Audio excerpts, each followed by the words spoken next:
Micro irrigation audio గారికి ఇతర అధికారులకి రైతులకి మహిళలకి అందరికీ నమస్కారం.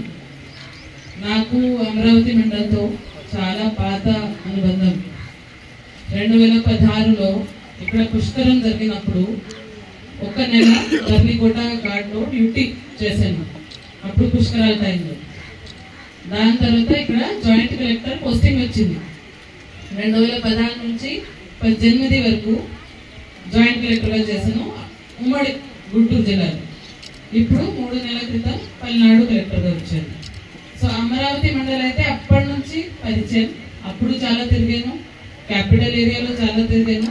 ఇప్పుడు కూడా మళ్ళీ ఈ మండలికి రావడం చాలా సంతోషం. ఈరోజు రైతన్న మీకోసం కార్యక్రమం అంటే గత 10 రోజుల క్రితం అన్నదాత సుఖీభవ ప్రోగ్రాం పెట్టాను.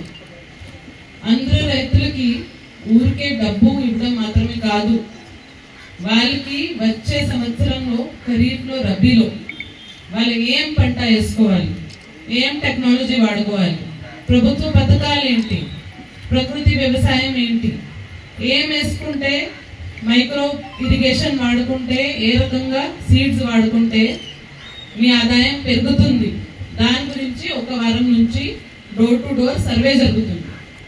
ఆ సర్వేని బట్టి ప్రతి గ్రామంలో మీ గ్రామం సంబంధించి ఇప్పుడు ఇది మీరు వేసుకున్నారు, వచ్చే సంవత్సరంలో వచ్చే 3 సంవత్సరంలో ఇవన్నీ మీరు వేసుకుంటే మీకు ఇలా ఆదాయం పెరుగుతుంది.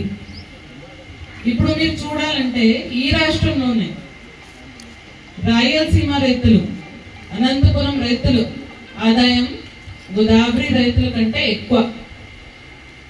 నీరు ఎక్కువ గోదావరిలో, కానీ ఆదాయం ఎక్కడ ఎక్కువ? అనంతపురంలో. ఎందుకని అనుకుంటున్నారు?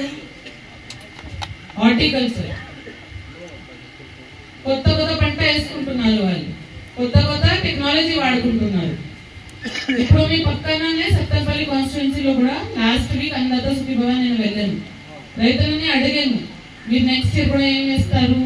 అందరూ అదే పత్తి మిర్చి, అదే పత్తి అదే మిర్చి. మీరు అందరూ అది వేసుకుంటే, లేదా అందరూ మొక్కజొన్న, కొత్త ట్రెండ్ అయిపోయింది ఈ సంవత్సరం మొక్కజొన్న.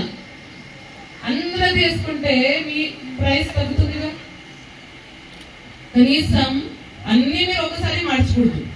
కనీసం మీకు 2 ఎకరాలు ఉంటే 1.5 ఎకర్లు న్యాచురల్ ఫార్మింగ్ చేయండి, ప్రకృతి వ్యవసాయం చేయండి, ఫ్రూట్స్ పెట్టండి, వెజిటేబుల్ పెట్టండి. మీకు ఇక్కడ టెంపుల్ ఉంది, ఫ్లవర్స్ పెట్టండి, ఫ్లోరికల్చర్ పెట్టండి.